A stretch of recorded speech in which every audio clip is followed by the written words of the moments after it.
ఎప్పుడు గుడ్డిగా ఎవరిని నమ్మకండి.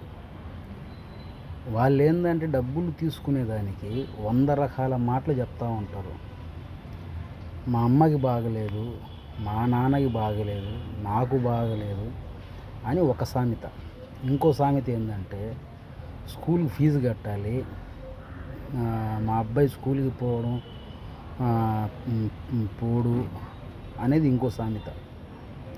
వాళ్ళు స్కూల్‌కి పోతే మనకెందుకు, వాళ్ళు స్కూల్‌కి పోకపోతే మనకెందుకు, అనవసరం ఏందంటే మన డబ్బులు లాస్ అంతే, వేరే మాటే లేదు. వాళ్ళేందంటే మన దగ్గర ఎలాగైనా డబ్బులు లాగాలని చెప్పి 100 రకాల మాటలు చెప్తా ఉంటారు. జాగ్రత్త పడి మీరు దాచుకున్న ఒక్కొక్క రూపాయి లఫుట్ నాయాళ్ళకి, వేస్ట్ నాయాళ్ళకి డబ్బులు ఇవ్వబాకండి. ఆ విధంగా ఇచ్చారంటే మోసపోతారు. మీ దగ్గర ఉండే ఒక్క రూపాయి దాచిపెట్టుకోండి.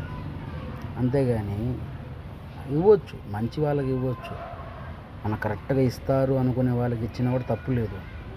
కానీ మంచోళ్ళకంటే చెడ్డోళ్ళే ఎక్కువ ఉన్నారు లోకంలో. నేను అలాగే ఏంటంటే మోసపోయాను. మా అబ్బాయికి చదువు అంటే కొంచెం అమౌంట్ ఇచ్చాను, మళ్ళీ నాకు ఇబ్బంది ఉందంటే కొంచెం అమౌంట్ ఇచ్చాను, మళ్ళీ నాకు చాలా పెద్ద అవసరం ఉందంటే ఆ పనిగా ఒక చీటీ పాడి అతని ఇంటికి పోయి తీసుకొని ఇచ్చాను. కానీ అతను ఏంటంటే నేను అందరికీ చెప్పానని చెప్పి మోసం చేశాడు. తీరా చూస్తే అతను ఎవరికి చెప్పలేదు, వాళ్ళ భార్యకి చెప్పలేదు, వాళ్ళ అమ్మకి ఎవరికి చెప్పలేదు. లాస్ట్కి ఏంటంటే మోసపోయింది నేనే. డబ్బులు తీసుకొని పోయి ఇచ్చాను, తీసుకున్నామేమో మా ఆయన అప్పని చెప్పి ఇచ్చారా, మీరు మామూలుగా ఇచ్చారని ఆమె అడ్డం తిరిగేసింది. వాళ్ళ అమ్మాయి ఏంటంటే నువ్వు డబ్బులు ఇచ్చావు, నీదే తప్పని ఆమె అడ్డం తిరిగేసింది. కాబట్టి అందరూ ఆలోచించుకొని ఎవరి డబ్బులు వాళ్ళు జాగ్రత్త చేసుకోండి.